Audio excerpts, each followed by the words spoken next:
Hola amigos, bienvenidos a Mentes Empresariales, el video podcast de Economy que busca compartir las experiencias de destacados gerentes, CEOs y empresarios para inspirar a las actuales y nuevas generaciones. En esta oportunidad me encuentro con el CEO de Tigo Bolivia, Pablo Guardia. ¿Cómo estás, Pablo? Un gusto tenerte aquí en Mentes Empresariales. Hola Efraín, un gusto poder recibirte y muy complacido pues de tener la visita tuya y de tu equipo. Gracias por recibirnos aquí en tu oficina. ¿Qué significa para ti gerentar una de las empresas más grandes de Bolivia? Bueno, es un honor, ¿no? Por un lado, como boliviano, estar a cargo de una empresa tan grande, una empresa líder en muchos aspectos, que ha sabido prevalecer en el tiempo, con un posicionamiento muy sólido en cuanto a innovación. Y todo lo que significa nuestro día a día, ¿no? Y lo que es representativo para el país. Y por otro lado, obviamente, enfrentar los desafíos, ¿no? Que hemos tenido durante todo este tiempo. Claro que sí. Pero antes de conocer a la empresa y todo lo que se ha logrado con tu dirección, la verdad que primero quisiéramos conocer a quién está detrás de esta gran empresa, que es Pablo Guardia. ¿Cómo fue su infancia? Primeramente, ¿dónde naciste, no?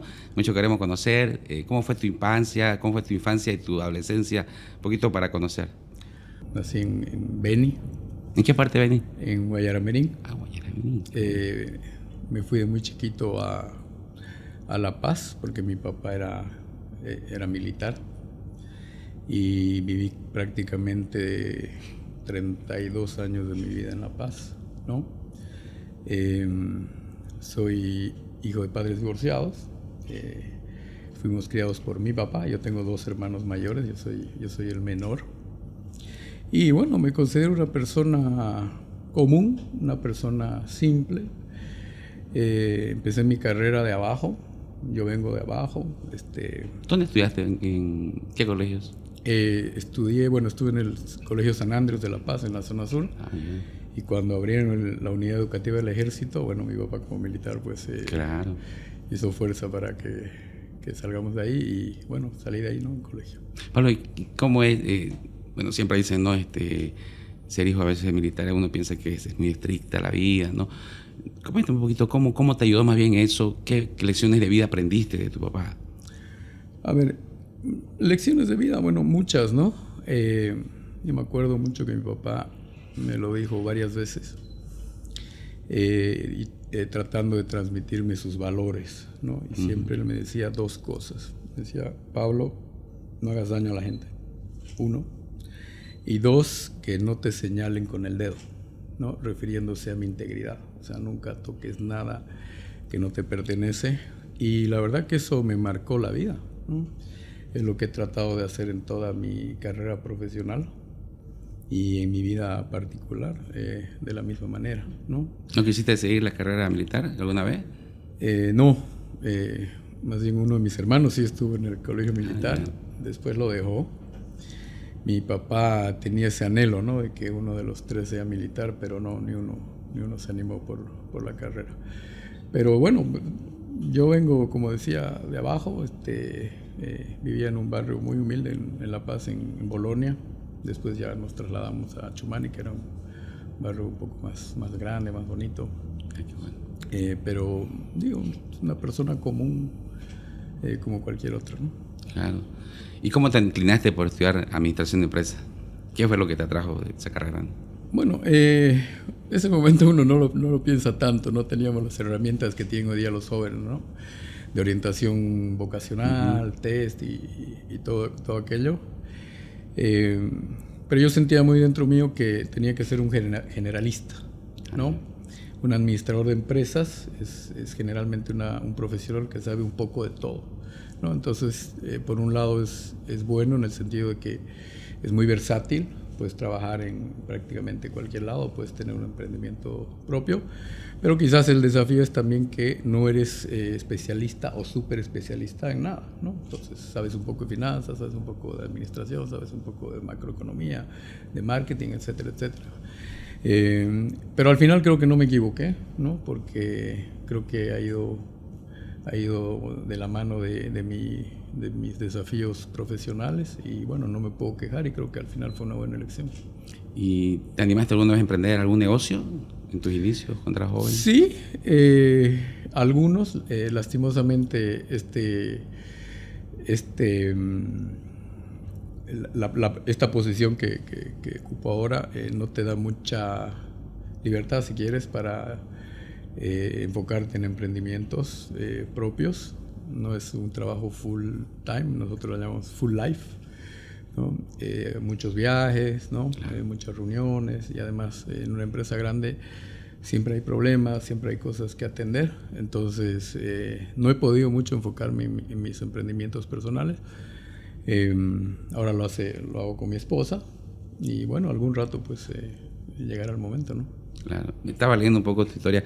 En tus inicios estabas metido en el tema de la comercialización de ropa. O sea, había ese chip siempre de querer emprender algo, ¿no? De joven. Sí, bueno, yo inicié mi carrera de vendedor, ¿no? No había salido todavía de la universidad y yo he vendido ropa, he vendido bicicletas, he vendido motos, he vendido repuestos, he vendido un montón de cosas y eso yo siempre se lo cuento a mi gente, uh-huh, que es motivo de orgullo. Ese momento yo no lo veía así, ¿no? Pero algo que te enseña mucho la profesión de ventas es la resiliencia, porque sabes que de 10 intentos te va a salir 1 o 2 probablemente, ¿no? Vas a tener mucho rechazo, vas a tener gente que a veces te maltrata, gente que no, por supuesto, pero sabes y aprendes que no es personal y además que al día siguiente empieza otra vez, ¿no? Entonces el rechazo es algo que he aprendido a administrar desde muy joven y gracias a la profesión de ventas. ¿Y tú crees que todo profesional debería aprender a vender? Yo creo que sí. ¿Es importante? Importantísimo. Transversal a cualquier profesión, a cualquier oficio y a cualquier industria. A mis hijos yo los aliento a hacer eso. Mi hija que tiene hoy 19 años, que ya se va a estudiar, ya ha trabajado de vendedor, ha tenido pequeños emprendimientos, pero creo que un gran inicio es el ser vendedor. Ahí dicen que, hay un dicho, ¿no?, que leí alguna vez y decían, no pasa nada en una empresa hasta que alguien vende algo, ¿sí? ¿no? Y como digo, a veces es duro, pero te deja muchas lecciones de vida. Qué bueno. Mira, en la Biblia hay un versículo que dice, en lo poco fuiste fiel, sobre mucho te pondré, ¿no? Y eso me hace recuerdo cuando veía un poco tu carrera profesional, que tú comenzaste como asistente de finanzas en una empresa de bebidas y al poco tiempo ya fuiste el gerente de la Regional La Paz y así fuiste ascendiendo. ¿Cómo se hace, Pablo, para poder superar, para ser un profesional destacado, como he visto tu carrera ascendente, ¿no? Bueno, yo creo que 2 cosas, y es algo en lo que yo me fijo mucho cuando contrato a alguien o cuando evalúo a uno de mis gerentes, ¿no? Uh-huh. Por un lado está la parte técnica, ¿no? Tienes que ser un profesional competente, claro, y tienes que ser bueno en lo que haces, ¿no? Ya sea en ventas, en finanzas, en marketing, en ingeniería, cualquier campo. Y estar actualizándote o mantenerte vigente. Y por el otro lado está la parte más soft, ¿no?, que son ya las habilidades más humanas, ¿no? Entonces yo creo que importantísimo y determinante en la carrera de cualquier persona es que tiene que ser apto, tiene que estar preparado y además tiene que ser una buena persona y tener la actitud, ¿no? Yo siempre le digo a mi gente, la actitud mueve montañas. Esa actitud y las ganas, ¿no?, de querer crecer, de ser una persona ambiciosa en el buen sentido de la palabra, ¿no? Una persona que tome los desafíos, una persona valiente, que tenga la valentía de hablar, ¿no?, de levantar la mano, de sugerir, de poner ideas sobre la mesa, de quejarse cuando hay que quejarse. Eso tratamos de transmitir mucho dentro de la cultura Tigo, y eso se llama seguridad psicológica. Sí. Tenemos que dar la seguridad psicológica a nuestra gente, crear un ambiente porque es la única manera de prevalecer y de tener un proceso de mejora continua, ¿no? En las empresas grandes como Tigo, mucha gente erróneamente cree que el gerente decide todo y sabe todo, y no es verdad. La gran mayoría de las decisiones no las tomo yo en Tigo, las toman mis gerentes, los mandos medios, las jefaturas. Obviamente estaré involucrado en muchas de ellas, quizás en las más importantes, pero la gran mayoría no las tomo yo. Entonces, para eso hay que tener un equipo competente, con liderazgo, con actitud, y que sean aptos en lo que hacen. Perfecto. Bueno, y en Tigo ya, ¿cuánto tiempo llevas? Bueno, yo tengo 22 años prácticamente en esta compañía. Empecé de abajo, empecé en la parte de ventas en La Paz. Fui creciendo gradualmente, llegué a una jefatura de ventas, después fui gerente regional de La Paz, después fui gerente nacional comercial ya en Bolivia, y después me fui a África, en Tigo también, y ahí estuve al mando de 3 operaciones. Eso me parece muy interesante, Pablo. ¿Cómo se dio esa oportunidad de ir a África? Creo que Sierra León, ¿no? Sí, estuve a cargo de 2 operaciones, y además estuve a cargo del lanzamiento de una tercera. Entonces yo digo, bueno, estuve a cargo de 3, ¿no? Estuve en Sierra Leona, ese fue el gran salto de mi vida, que era la operación de Tigo más chica en África en ese momento. Después de un poco más de 2 años en Sierra Leona, salté a la operación más grande de Tigo en África, que era Tanzania. Entonces, bueno, creo que tuvimos un buen desempeño ahí. Y en Tanzania, ya estando ahí, estuve a cargo del lanzamiento de Tigo Ruanda. Ruanda es un país vecino de Tanzania, y estuve a cargo del lanzamiento, ¿no? De todo el proyecto y el plan estratégico, de la red, de absolutamente todo, ¿no? Contratar gente, los equipos, construir la marca, y bueno, después de 5 años volví a Bolivia. Yo creo que fue un gran desafío cambiar a otra cultura, quizás un ambiente en Sierra Leona, ese entonces tengo entendido que estaba en conflictos internos, ¿no? Pero yo digo, dejar quizás ya un cargo bien establecido en La Paz, un buen cargo, a veces uno, y te lo digo eso porque a veces uno cree que ya está en un cargo donde ya se encuentra bien y entra en una zona de confort, ¿no? Donde dice, bueno, hasta aquí llegué, pero cambiar por esa oportunidad de ir a un mercado diferente, una cultura diferente, nuevos desafíos, y uno a veces quizás va a algo que no está del todo bien seguro que va a tener. ¿Cómo tú ese momento lo decidiste? ¿Qué pensaste?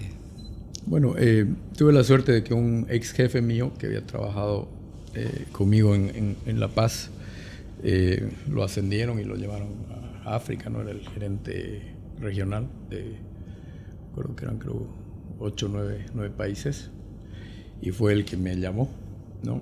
Y eventualmente me hizo la invitación y me llevó. La verdad que la decisión me tomó, si te digo 5 minutos es mucho. Sí, tomé en el acto, o sea, fue una llamada, ¿no? De África, yo estaba acá en Bolivia, y prácticamente la decidí en ese momento. Creo que no me equivoqué.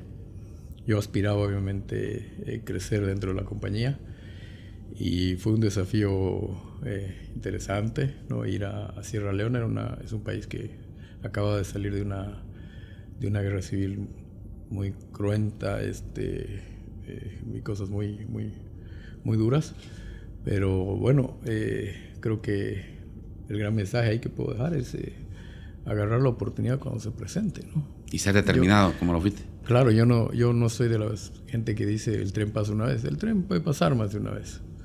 A veces no pasa y a veces pasa más de una vez. Pero si pasa, bueno, tienes que estar preparado y bueno, tener la valentía y la audacia de asumir el desafío, ¿no? Y cuando ya asumiste la gerencia general de Tigo, ¿qué edad tenías? Acaba de cumplir 34 años. Wow, joven, ¿no? ¿Cómo lo lograste, Pablo? Porque imagínate, una persona joven en una empresa muy grande. Sí, yo creo que yo soy un agradecido con la vida, agradecido con el Señor, por haberme dado la oportunidad desde tan joven poder haber manejado empresas de tecnología, ¿no? En un país que no es el mío, en un continente que no conocía. Además que yo pues manejaba la parte comercial. Ya cuando uno es gerente general, tiene que manejar y administrar toda la empresa, ¿no? La parte técnica, la parte de ingeniería, la parte financiera, absolutamente todo. Entonces fue un desafío no menor, ¿no? Pero bueno, algo habrán visto en mí que me dieron la oportunidad y bueno, creo que no la desaproveché, ¿no? Claro que sí. Ahora, ya estando dentro de liderazgo de lo que es la empresa, te tocaron momentos bien difíciles, ¿no? Yo me refiero a esos impactos que ha tenido el sector de las telecomunicaciones, ¿no? Por ejemplo, con la llegada del WhatsApp, Claro. le impactó fuertemente al negocio de las llamadas de larga distancia también, que en ese entonces tenía su nicho. ¿Y cómo lograste, cómo se logra reinventar un negocio, un modelo de negocio? A ver, esta es una industria que muta permanentemente. Cambian los servicios, los productos, la tecnología, ¿no? 3, 4, 5G. Cambian los modelos de negocio. Cambian las personas, ¿no? Las generaciones son diferentes. No es lo mismo una generación millennial que una X. Los consumidores son diferentes. Los consumidores tienen demandas diferentes. Y uno tiene que cambiar también. Tiene que cambiar su liderazgo y tiene que adaptarse. Entonces yo creo que ahí yo le he puesto mucho foco en poder mantenerme vigente. Si bien yo soy administrador de empresas, he hecho una maestría en negocios internacionales, tengo varios estudios, ¿no? Y varios posgrados en liderazgo, en innovación. Saqué un diploma en IT hace un par de añitos. Y ahora mismo estoy estudiando Python, estoy estudiando programación, ¿no? Para poder adaptarme a las nuevas tendencias como la inteligencia artificial. Mucho del despliegue de la inteligencia artificial está hecho en este lenguaje, ¿no? Entonces yo no voy a programar muy probablemente, pero sí esto me va a permitir mantenerme vigente y poder entender la magnitud y el alcance de estas nuevas tecnologías. Hablar el mismo lenguaje de ellos, ¿no? Claro. Claro, conocer. Perfecto. ¿Y cómo es tu estilo de liderazgo, Pablo? ¿Eres un líder cercano a la gente? Trato de estar cercano. No es posible en una empresa tan grande siempre estar cercano a muchísima gente. Así es. Yo hago desayunos acá en mi oficina todas las semanas. Con 8 o 10 personas que vienen de diferentes áreas y de distintos niveles jerárquicos, ¿no? Entonces yo ahí aprovecho para interiorizarme de muchas cosas, para hablar con cualquier persona. A veces vienen gente de ventas, vienen ingenieros, vienen gerentes, vienen de recursos humanos, vienen de marketing. Y eso a mí me sirve mucho porque además trato de darles la libertad de que se expresen, ¿no? Como decía al principio, de que me cuenten los problemas de la empresa, como una empresa es como un ser vivo, ¿no? A veces está arrogante, a veces está asustado, a veces no sabe qué hacer, ¿no? Ante los diferentes desafíos. Entonces, a mí me sirve mucho para tener mucha visibilidad en todo aspecto, en el desempeño de la empresa, en cómo nos estamos sintiendo, en cómo estamos encarando los diferentes desafíos. Y además, como decía al principio, yo siempre les digo, no hay tabús, ¿no? Conmigo, yo no me enojo. Pueden darme ideas, pueden decirme qué problemas hay, pueden quejarse, ¿no? Y pueden preguntarme cualquier cosa, ¿no? Bueno. A veces me preguntan cosas duras de responder y yo les tengo que decir la verdad, sí, ¿no? Entonces, creo que lo más importante es tratar de mantenerse humilde. A mí me toca permanentemente darme baños de humildad. Cuando uno está en una posición jerárquica, es muy fácil perder la humildad. Y yo les digo, igual a mi gente, esto le pasa a los artistas, a los deportistas, a los políticos, y le pasa a los gerentes también. Es muy fácil perder la humildad. ¿Y por qué no creo que no hay que perderla? El momento que uno empieza a perder la humildad, se desconecta de la realidad. Y cuando te desconectas de la realidad, ahí es cuando empieza tu decadencia. Entonces, yo me hago permanentemente baños, o me doy baños de humildad en todo momento, aquí en la oficina y en mi vida personal también. Y creo que eso es determinante también, ¿no? Espero que la gente me vea hasta cierto punto una persona humilde, accesible y abierta, porque es lo que trato de transmitir y es la cultura que trato de crear y de dejar acá en Tigo Bolivia. Claro que sí, el mismo hecho que nos da esta entrevista ya demuestra aquello. Pablo, sabemos que este sector va a seguir teniendo muchos cambios, ¿no? El sector de telecomunicaciones para todo el tiempo moviéndose. Como Tigo, ¿cuáles son los planes que tienen para aquí en los próximos años? ¿Hacia dónde están apuntando las inversiones? Quizás puedes resumirnos algo de lo que... A ver, este negocio se ha transformado muchísimo. Ya, como tú bien lo decías, nos ha tocado enfrentar un WhatsApp, ¿no? Que prácticamente es gratis. Entonces, ¿cómo le compites a gratis? No hay manera, ¿no? La única manera es reinventarnos. Entonces ahí, me acuerdo el año era 2013, tuvimos una reunión de emergencia en Miami y nos llamaron a todos los gerentes generales para ver cómo enfrentábamos esto que se venía o que se vino, ¿no? Y bueno, ahí fue donde decidimos un poquito diversificar y desconcentrar nuestras verticales de negocio, ¿no? Enfocarnos mucho más en datos en esa época, que fue una buena decisión, porque el negocio de voz, como bien lo decías, es un negocio decadente y hoy día es una parte muy chiquita de nuestro negocio. Y esto nos ha tocado hacer muchas veces, ¿no? En los últimos años, por ejemplo, ya cuando datos ha llegado no quiero decir a una saturación, pero a niveles de penetraciones altas, sobre todo en móvil, nos ha tocado entrar al negocio fijo, ¿no? Al negocio del internet y de TV en la casa. Para eso obviamente hay toda una estrategia por detrás y una de nuestros diferenciadores es Tigo Sport, por ejemplo, ¿no? Si tú me preguntas cuánto sabía yo de televisión antes de entrar, te hubiera dicho no sé nada, prácticamente nada. Entonces, nuevo sector, ¿no? Nuevo nos rubro. ha tocado, claro, nos ha tocado entrar al negocio de multimedia, ¿no? De televisión, aprender muchísimo. Nos ha tocado también entrar al rubro del deporte, ¿no? Como diferenciador, entre muchos otros, ¿no? También tenemos nuestro canal de educación también. Educativo, ¿no? Que es también otro aspecto importante dentro de nuestro día a día. Pero bueno, es una mutación permanente, eso es una innovación permanente. Y yo creo que, como decía antes, uno tiene que mantenerse vigente aprendiendo, ¿no? Y es lo que trato de hacer en lo que me toca. Buenísimo. Ahora, bueno, queremos conocer un poco la otra faceta también que tienes. Sé que te gustaba mucho el fútbol, ¿no? Estaba leyendo que ya estabas practicando incluso fútbol profesional. Sí, soy futbolista frustrado. Ya. Yo quería ser futbolista profesional cuando era joven. Y no me daba, la verdad. No llegué a jugar no llegué a jugar profesional, pero llegué a jugar ya a nivel semiprofesional. Recibía un sueldo, me acuerdo, de 600 bolivianos. Ah, ya. Pero llegó un momento, ¿no?, que mi papá me dijo, mira, no eres Echeverri, me dice, o Maradona. Ya, claro.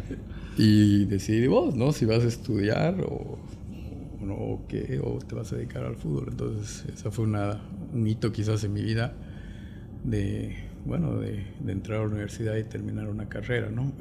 Me apasiona el fútbol. Tengo las 2 rodillas ya mal, ¿no? Tengo 3 operaciones de ligamento cruzado en la derecha, una de menisco y una de menisco en la izquierda también. Pero bueno, no nos rendimos y seguimos haciendo deporte. Ya no juego fútbol, pero sí soy un apasionado del racquetbol, por ejemplo. Mi esposa es profesional en racquetbol. Sí. Ella juega y se dedica a eso. Lastimosamente ya no representa a Bolivia, pero me gusta mucho. No juego con ella porque siempre le gana. Me cero. Okay. Pero sí juego ya con algunos amigos de mi edad. Y ahora últimamente he estado jugando pádel, que creo que es un boom mundial. No sé qué hizo que vuelva el pádel otra vez a estar vigente. Sí. Es hermoso, me gusta mucho y ahora estoy jugando bastante. Qué bueno, qué bueno. ¿Y te gusta coleccionar algunas cosas? ¿Perteneces quizá a algún club? No sé, de No, autos, no sé. no soy coleccionista de nada. Yo mantengo un perfil muy bajo. Ujú. Yo no soy una persona que, por ejemplo, en las noches no salgo, yo no tomo alcohol. Socialmente no soy muy activo porque me gusta estar con la familia. Yo tengo 5 hijos. Y bueno, el tiempo que tengo trato de aprovecharlo al máximo con mis hijos, ¿no? Con mi Con la esposa y familia, con ¿no? mis hijos. Y eso me da muy poco espacio para tener una vida social más activa. Ujú. Así que en ese sentido, en el tiempo que tengo, poco o mucho, lo dedico a eso. ¿Y algún lugar que hayas viajado que realmente te encantó, te impactó mucho? No, muchísimos, ¿no? Muchísimos. En África mismo hay países hermosísimos. África uno piensa que es un país, ¿no? Y todo Claro, es no igual. es otra Pero en África imagen. hay 53 países. Hay países obviamente que son muy complicados, pero hay países que son hermosísimos y muy avanzados. Sudáfrica es un ejemplo, por ejemplo, es sumamente avanzado, un país gigante. De los países que me tocó estar, Tanzania, por ejemplo, es un país hermoso, lleno de paisajes naturales, lugares turísticos, safari, playas hermosas, tan hermosas como los países caribeños, con mucho turismo. Y bueno, muchas partes del mundo. He tenido la suerte de estar en muchos países, muchas ciudades. Me gustaron muchos en África, en Europa también, no sé, París, por ejemplo, ¿Y de Londres. vacaciones algún lugar que hayas ido así, como quien dice, que hayas querido ir desde mucho tiempo? He ido a muchos lugares, ¿no? Como te decía, en Europa, en Estados Unidos, en Asia. Pero un lugar que sí me gustó volver y lo disfruté muchísimo fue África, justamente. Fui a Tanzania hace un par de añitos con mi esposa porque quería mostrarle, ¿no? Muchas cosas de las que había vivido. Y me encantó, ¿no? Volver ahí a hacer safaris, volver a las playas, volver a la isla de Zanzíbar, así que lo disfruté muchísimo. Mira, mucha gente, yo sé que hay muchos jóvenes que al verte, Pablo, van a sentirse identificados, ¿no? Porque ser un boliviano, ¿no? Y en tu mismo país llegar a gerentar una empresa, una multinacional muy grande como lo es Tigo, es una aspiración de muchos jóvenes que están comenzando quizás sus carreras o que están comenzando su vida profesional. ¿Qué mensaje le puedes dar tú a ellos? ¿Qué motivación les puedes dar para que ellos sigan adelante? Bueno, yo creo que no hay que ser extraordinario para llegar a ser gerente o ser gerente de una transnacional o de una empresa, una de las empresas más grandes del país, incluso el rubro. Como te decía un poco al principio, mucha actitud, ¿no? Como decía, la actitud mueve montañas, esa hambre de crecer, de aprender, de conocer, de ser curioso, ¿no? Con la tecnología o en cualquier otra industria o otro rubro, eso hace la diferencia, las ganas, ¿no?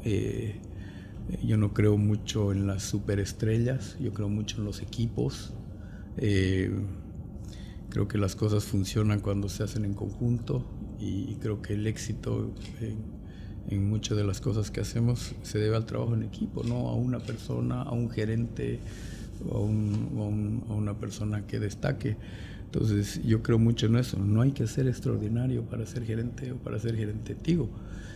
Pues una persona común, cualquiera, que le puso ganas, que se preparó, que tomó los desafíos, que le tocó ser valiente muchísimas veces, ¿no? Y que se mantuvo vigente, ¿no? Yo a veces comparo el Pablo de hoy con el Pablo de hace, no sé, 10, 15 años, o cuando a mis 33, 34 años, cuando me tocó ser gerente general por primera vez, y realmente hay un gap, una brecha gigantesca, ¿no? En todo sentido, técnicamente, como te decía, en la parte de ingeniería, de finanzas, de marketing, de liderazgo, y mucha diferencia con el Pablo de hoy, ¿no? Y me ha tocado reinventarme muchas veces y me toca permanentemente aprender mucho para mantenerme vigente. Yo soy 13 años ya gerente general en esta empresa. Creo que nadie ha estado antes en esta posición tanto tiempo. Sí. Y bueno, he tratado de no dormirme en los laureles y como te decía, mantenerme vigente, aprendiendo, ¿no? Con mucha humildad, con mucha flexibilidad y acorde al entorno que nos toca vivir, ¿no? El entorno ha cambiado igual muchas veces, así que creo que quizás ese es el mensaje más importante para la gente que empieza y que tiene hambre y que piensa que es muy difícil llegar. Es difícil, sí, pero es totalmente posible. Y hacer todo con humildad, ¿no? Tratar a todos por igual. Yo le digo a mi gente, uno no tiene que ser bueno ni malo en realidad, ¿no? Ese no es el parámetro. Uno tiene que ser justo. Y lo bueno, que en Bolivia hay talento.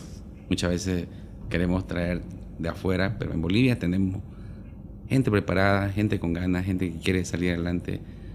Definitivamente. Y te doy un dato. En los últimos, no sé, 2 o 3 años en Tigo Bolivia hemos exportado 34 personas. Qué bueno. 34 talentos bolivianos que han ido a trabajar a Miami, que han ido a trabajar a Centroamérica, que han ido a trabajar a Costa Rica y en puestos gerenciales. Excelente. Entonces eso a mí me llena de orgullo. Nos demuestra que no hay tal brecha, si quieres, con otros países, que en nuestro país hay muchísimo talento en todo sentido, no solo en la parte corporativa o de tecnología, en todos los ámbitos, en el deporte, en la parte cultural, intelectual, técnica, ¿no? Y creo que lo hemos demostrado. Bolivia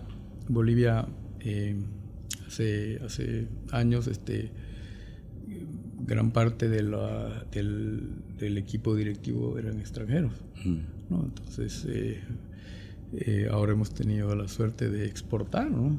Gerentes, y te diría que si no a todos, a casi todos les va muy bien, ¿no? Así que yo creo que, por eso les digo, el boliviano no tiene que sentirse menos ni absolutamente. Depende de uno, sea boliviano, sea centroamericano, sea europeo. Bueno. Depende en gran medida de nosotros mismos. Exacto. Y bueno. Y creérnosla, ¿no? Claro, y qué mejor ejemplo que tú, Pablo, para que nosotros podamos inspirarnos también en tu vida, en tu experiencia. Te agradezco mucho, Pablo, por este tiempo y de verdad que quisiéramos continuar conociendo todo lo que vas haciendo en todo tu trayecto y seguir inspirándonos de vos. No, el agradecido soy yo, la verdad que feliz de estar en el programa que ustedes tienen, que entiendo que está teniendo mucho éxito. Y bueno, los felicito también por eso y les agradezco la verdad por haber pensado en uno que tiene perfil bajo y la verdad yo nunca busco estar en las tapas de las revistas ni nada. Pero bueno, quizás transmitir un par de mensajes positivos a nuestra juventud, ¿no? A los emprendedores que recién empiezan, a la gente joven que está saliendo de estudiar una carrera. Que sí se puede triunfar muchísimo en la vida y prácticamente depende de uno, ¿no? Es fácil culpar al entorno, es fácil culpar al otro, es fácil culpar al jefe o a la desgracia propia. Es fácil. Lo difícil es destacar pese a todo, ¿no? Así que quizás ese es uno de mis grandes mensajes. Sí. Perfecto. Muchas gracias, Pablo, y también muchas gracias a nuestra audiencia que nos ha seguido y hasta una próxima oportunidad.